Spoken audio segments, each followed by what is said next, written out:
할렐루야, 그리스도를 닮아 누린 예배 4월 21일 말씀하겠습니다.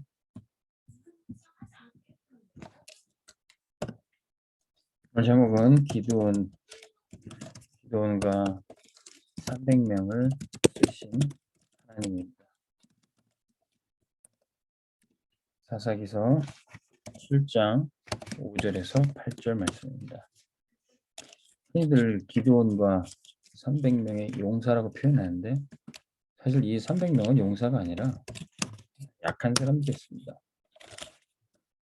근데 하나님께서는 이 약한 사람들도 쓰셔서 하나님의 놀라운 역사를 이루시게 된 거죠.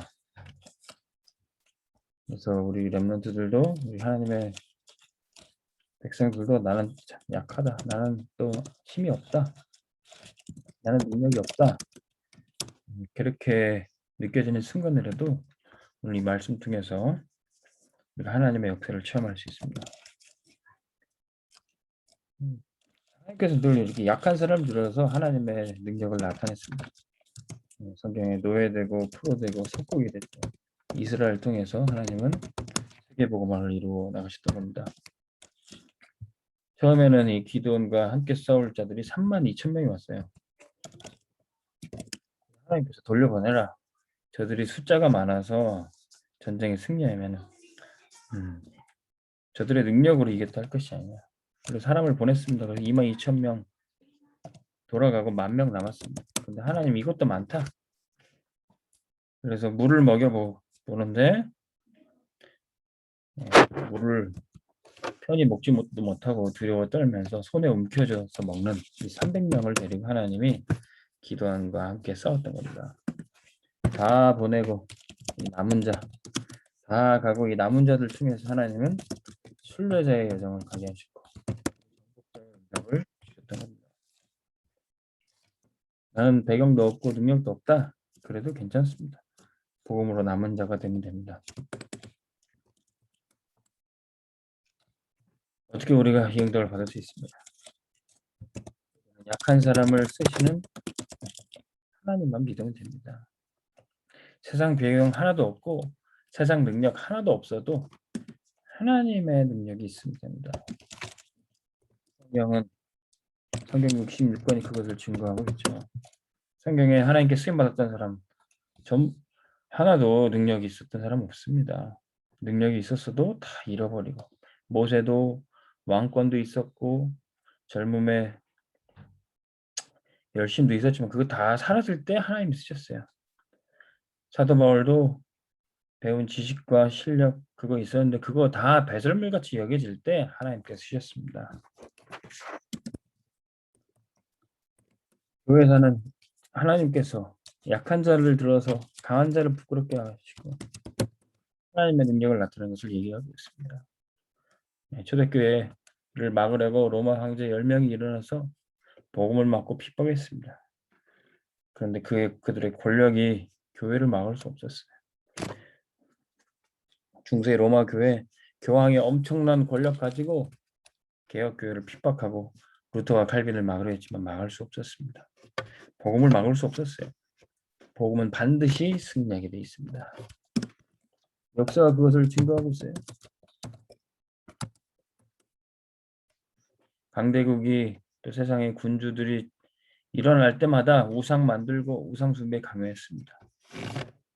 그러나 그 우상들은 다 무너지게 돼 있고 강대국들도 다 무너졌습니다. 오직 하나님의 교회만이 영영이 서 있는 것입니다.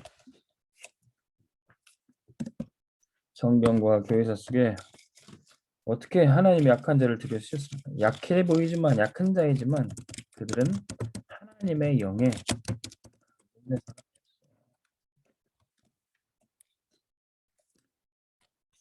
요셉이 왜였습니다. 근데 하나님의 영에 감동된 사람이라 바로가 감동을 받았어요. 그래서 바로의 꿈에 답을 주고 하나님께서 왕에게 답을 주시리다. 생명을 살리는 역사로 이 요셉이 쓰임받게 되는 거죠. 모세 입양하러 어릴 때 그 시절을 보냈습니다. 그런데 이 입양하였던 모세를 하나님은 이스라엘 백성들을 출애굽하는 지도자로 쓰셨던 거죠. 사무엘은 어머니 젖대자마자 성소에 보내졌습니다. 고아처럼 살았지만 하나님의 언약궤 곁에 누웠고 하나님의 음성을 듣고 민족을 살리는 미스바 운동에 쓰임 받았습니다. 목동으로 있었던 다윗은 하나님의 양모를 잘 이끄는 왕이 됐습니다. 골리앗을 꺾어버리고 승리하는 전사자가 됐던 거죠. 농부였던 엘리사를 하나님께서는 도단성 운동의 주역으로 쓰셨습니다.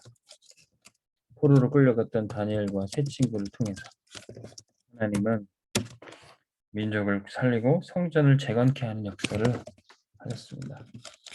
연약했던 갈릴리 사람들,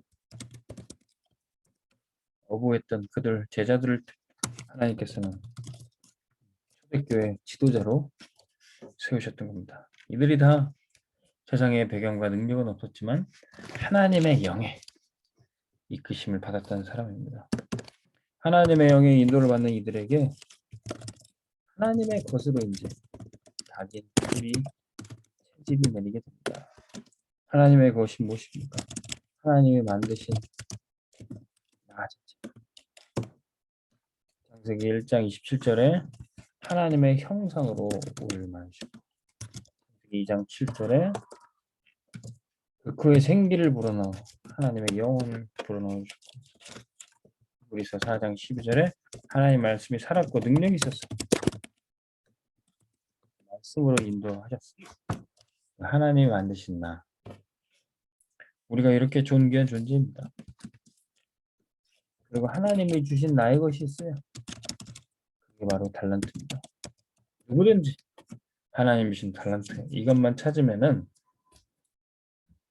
한 번뿐인 인생 최고로 값지고 영광스럽게 쓰임 받을 수 있습니다. 하나님이 보내신 나의 현장이 있습니다. 거기서 우리는 생명 살리고 하나님 나라 위에 쓰임 받게 될 것입니다. 세상 배경, 세상 능력 없어도 우리는 하나님의 능력만 누리면 됩니다. 그러면 나는 어떻게 응답을 받을 것입니까? 첫 번째, 모든 것을 기도로 연결시키면 돼요. 이제 사건도 기도와 감사로 지금 오늘의 일도 모든 것을 하나님께 아뢰며 기도로 연결시키면 됩니다. 그러면 우리 하루 24시간뿐만 아니라 25시의 응답, 영원 속에 우리가 응답받게 될 것입니다. 우리가 기도하고 서 있는 그곳에 보호자의 축복을 주시고 시공간을 초월하는 역사가 나타납니다. 우리가 있는 곳에 천군 천사가 동원이 되어 237 나라까지도 땅끝까지 복음의 빛을 비추는 데 쓰임받게 됩니다. 오늘 말씀드린 여러분들이 이런 응답의 주역이 되기를 주의 이름으로 축원합니다.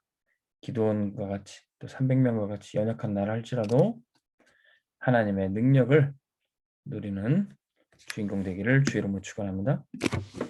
하나님 아버지 감사합니다. 아무런 배경도 없고 의지할 것도 없고 능력과 실력도 없는 나를 전도자로 불러주셔서 감사합니다. 오직 하나님 나라와 세계 복음화 위에 나를 사용해 주시고 내게 주신 달란트를 발견하고 나를 보내신 그 현장에 하나님 나라 위에 쓰임받게 하여 주옵소서. 예수 그리스도 이름으로 기도합나이다. 아멘. 승리하시기 바랍니다.